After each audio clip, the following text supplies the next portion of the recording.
ಸ್ನೇಹಿತರೆ ನಮಸ್ಕಾರ. ಜ್ಞಾನಗುರು ಚಾನಲ್ಗೆ ತಮ್ಮೆಲ್ಲರಿಗೂ ಸ್ವಾಗತ. ಹಿಂದಿನ ವಿಡಿಯೋದಲ್ಲಿ ನಾವು ಒಂದು ಉದಾಹರಣೆ ಎಕ್ಸಾಂಪಲ್ ಅಂತ ಕೊಟ್ಟಿದ್ವಿ, ಒಂದು ಪದವನ್ನು ಕೊಟ್ಟಿದ್ವಿ. ವಿದ್ಯುತ್ ಶಕ್ತಿ ಅಂದರೆ ಏನಂತ ಆ ವಿಡಿಯೋದಲ್ಲಿ ಅಂದರೆ ಚುತ್ವ ಸಂಧಿಯಲ್ಲಿ ನಾವು ಕೇಳಿದ್ದೆ. ಕಮೆಂಟ್ ಮೂಲಕ ತಿಳಿಸಿ ಯಾವ ಸಂಧಿಗೆ ಉದಾಹರಣೆ ಇದು ಅಂತೇಳಿ. ಆ ಒಂದು ಪದದ ವಿದ್ಯುತ್ ಶಕ್ತಿ ಅಂತಕ್ಕಂಥ ಪದ ಯಾವ ಸಂಧಿಗೆ ಉದಾಹರಣೆ ಅನ್ನೋದನ್ನು ಇವತ್ತಿನ ವಿಡಿಯೋದಲ್ಲಿ ನಾವು ನೋಡ್ತಾ ಇದ್ದೀವಿ. ನಿಮಗೆ ಆಲ್ರೆಡಿ ಇಲ್ಲಿ ಕಾಣ್ತಾ ಇರ್ಬೋದು ಚತ್ವ ಸಂಧಿ ಅಂತ. ಆ ಚತ್ವ ಸಂಧಿ ಯಾಕೆ ಕರಿತೀವಿ?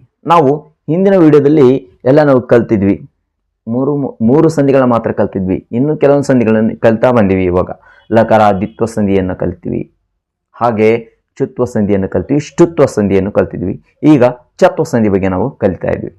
ವಿದ್ಯುತ್ ಶಕ್ತಿ ಅಂತಂದರೆ ಏನು, ಈ ವ್ಯಾಖ್ಯೆಯನ್ನು ಯಾವ ರೀತಿ ಇದೆ, ಚತ್ವ ಸಂಧಿ ವ್ಯಾಖ್ಯೆ ಹೇಗಿದೆ ಅಂತೇಳಿ ನಾವು ನೋಡೋದಾದರೆ, ಪೂರ್ವ ಪದಾಂತ್ಯದಲ್ಲಿ ಅನುನಾಸಿಕವಲ್ಲದ ವರ್ಗೀಯ ವ್ಯಂಜನಕ್ಕೆ ಶಕಾರ ಬಂದರೆ, ಅಂದರೆ ಉತ್ತರ ಪದದಲ್ಲಿ ಮೊದಲಿಗೆ ಶ ಬರತಕ್ಕಂಥದ್ದು, ಶಕಾರಕ್ಕೆ ಚಕಾರ ಆದೇಶವಾಗುವುದು. ಸಂಧಿ ಪದದಲ್ಲಿ ಶಕಾರ ಬದಲಿಗೆ ಚಕಾರ ಆದೇಶವಾಗಿ ಬರತಕ್ಕಂಥದ್ದನ್ನ ನಾವು ಚತ್ವ ಸಂಧಿ ಅಂತೇಳಿ ಕರಿತೀವಿ. ಇದನ್ನ ನೋಡಿದಾಗ ನಿಮಗೆ ಅನಿಸಬಹುದು ಚುತ್ವ ಸಂಧಿ ತರನೇ ಇದೆ ಅಂತೇಳಿ. ಚುತ್ವ ಸಂಧಿ ಅಂತಂದ್ರೆ ತ ವರ್ಗಾಕ್ಷರಗಳಿಗೆ ಚ ವರ್ಗಾಕ್ಷರಗಳು ಬರ್ತಕ್ಕಂಥದ್ದು ಚುತ್ವ ಸಂಧಿ. ಇಲ್ಲಿ ವಿದ್ಯುತ್ ಪ್ಲಸ್ ಶಕ್ತಿ, ವಿದ್ಯುತ್ ಪ್ಲಸ್ ಶಕ್ತಿ, ವಿದ್ಯುತ್ ಶಕ್ತಿ ಅಂತ ಅಂದ್ರೆ ಇಲ್ಲಿ ವಿದ್ಯುತ್ ಅಂತಕ್ಕಂಥ ತ ಬದಲಿಗೆ ಚ ಬಂದಿದೆ. ಸರಿ, ಇದು ಚುತ್ವ ಸಂಧಿ ಆಯಿತಾ? ಉತ್ತರ ಪದದಲ್ಲಿ ಶಕಾರ ಇದೆ, ಮೊದಲಿಗೆ ಬರ್ತಕ್ಕಂಥ ವ್ಯಂಜನಾಕ್ಷರ ಶ ಇದೆ. ಈ ಶಕಾರ ಬದಲಿಗೆ ಚಕಾರ ಆದೇಶವಾಗಿ ಬರ್ತಕ್ಕಂಥದ್ದು. ಇದನ್ನ ನಾವು ಕಠಿಣ ಅಕ್ಷರ ಅಂತೇಳಿ ಕರಿತೀವಿ, ಕಠಿಣ ವ್ಯಂಜನಾಕ್ಷರಗಳಂತೇಳಿ ಕರಿತೀವಿ. ಕ ಘ ಅಂತಕ್ಕಂಥದ್ದಲ್ಲಿ ಇದೆಯಲ್ಲ, ಮೊದಲು 1ನೇ ಮತ್ತು 3ನೇ ಅಕ್ಷರಗಳನ್ನ ನಾವು ಮೃದು ಅಕ್ಷರಗಳಂತೇಳಿ ಕರಿತೀವಿ. 2 ಮತ್ತು 4ನೇ ಅಕ್ಷರಗಳನ್ನ ನಾವು ಕಠಿಣ ಅಕ್ಷರ ಅಂತೇಳಿ ಕರಿತೀವಿ. ಈ ಕಠಿಣ ಅಕ್ಷರ ಮಹಾಪ್ರಾಣಾಕ್ಷರ ಚ ಬರುತ್ತೆ.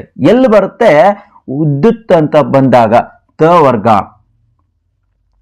ತ ಬರಬಹುದು, ಚ ಬರಬಹುದು, ಟ ಆದ್ರೆ ಬರಬಹುದು, ಠ ಆದ್ರೂ ಬರಬಹುದು, ತ ಆದ್ರೂ ಬರಬಹುದು, ಪ ಆದ್ರೂ ಬರಬಹುದು.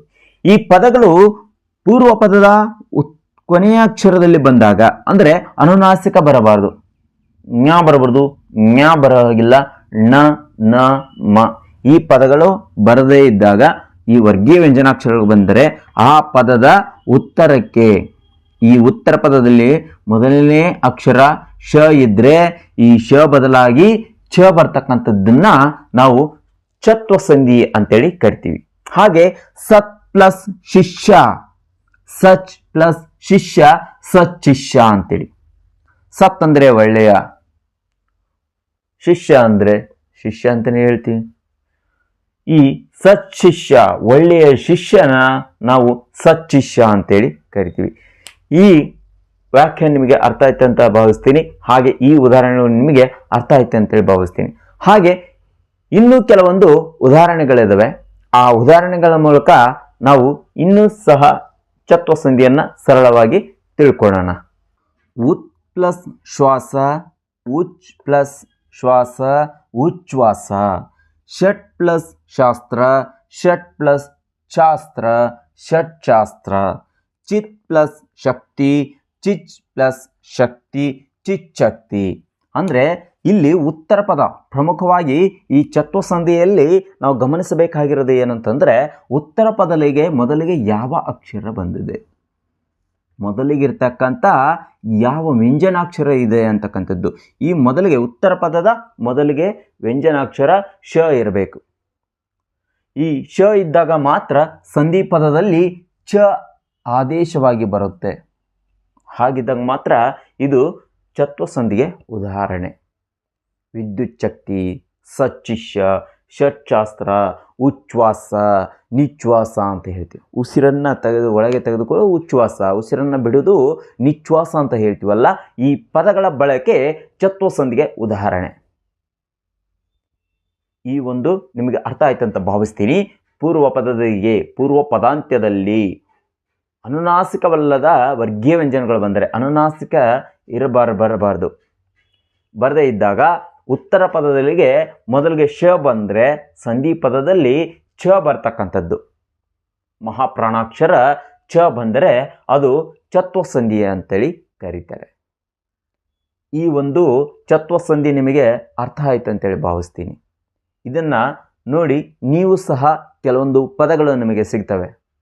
ಆ ಒಂದು ಪದಗಳನ್ನು ನೀವು ಬಿಡಿಸಿ ಬರೆದಾಗ ಈ ಚತ್ವಸಂಧಿ ನಿಮಗೆ ಅರ್ಥ ಆಗುತ್ತೆ. ಅರ್ಥ ಆಗದಿದ್ದರೆ ದಯವಿಟ್ಟು ಕಮೆಂಟ್ ಮೂಲಕ ತಿಳಿಸಿ. ಮತ್ತೆ ಇನ್ನೊಂದು ಸಾರಿ ಇನ್ನೂ ಹೆಚ್ಚಿನ ಉದಾಹರಣೆಗಳೊಂದಿಗೆ ಈ ಚತ್ವಸಂಧಿಯನ್ನು ಇನ್ನೂ ಸರಳವಾಗಿ ನಾವು ತಿಳ್ಕೊಳ್ಳೋಣ ಅಂಥೇಳಿ ಭಾವಿಸ್ತೀನಿ. ಧನ್ಯವಾದಗಳು.